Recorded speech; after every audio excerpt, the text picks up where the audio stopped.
Hello, salam, marhaba. Welcome to another video of MPerio Prep Course. My name is Dr. Munazam.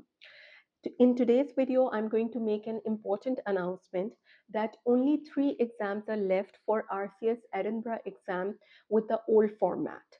The next exam is going to be in September in Edinburgh. The next one is going to be in November 2026, and the last one will be in spring 2027, either in March or April, but the exam dates and the venue is not confirmed yet.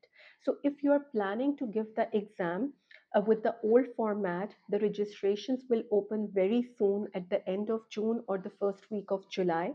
So keep an eye on the website so that you can register for the exam, because this is your last chance to apply for the exam with the old format.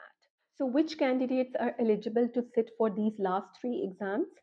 Those candidates who have completed their undergrad degree and those candidates who have 2 or 3 year clinical training experience in periodontic department. These candidates can apply for these last 3 exams. So before applying for the exam, you need to do few things. Number one thing is that you need to get the eligibility from the RCS Edinburgh College. So for that, what you need to do, you need to send your undergrad degree and a certificate which shows that you have done 2 or 3 year clinical training in periodontics department, or a degree that shows that you have done 2 or 3 year clinical training in periodontics.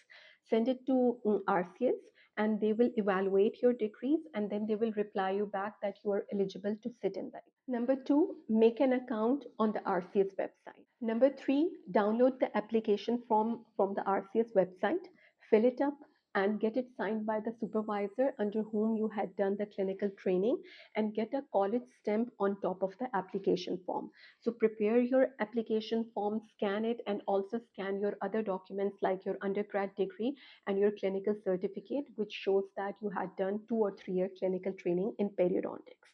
So prepare the scanned copies, plus keep the hard copies as well, because sometimes after the registration they can ask you to send the hard copies to the college as well. The last thing is that you need to prepare your payment method as well. So RCS can open the registration for the exam at the same time for all the 3 exams, or they can open it separately as well. So if you are planning to give the exam, prepare your documents, get the eligibility from the college, and once the registration will open, immediately apply for the exam, because the seats get filled up literally within minutes. I hope this video was helpful for you, and if you still have any queries, you can message me on my WhatsApp number.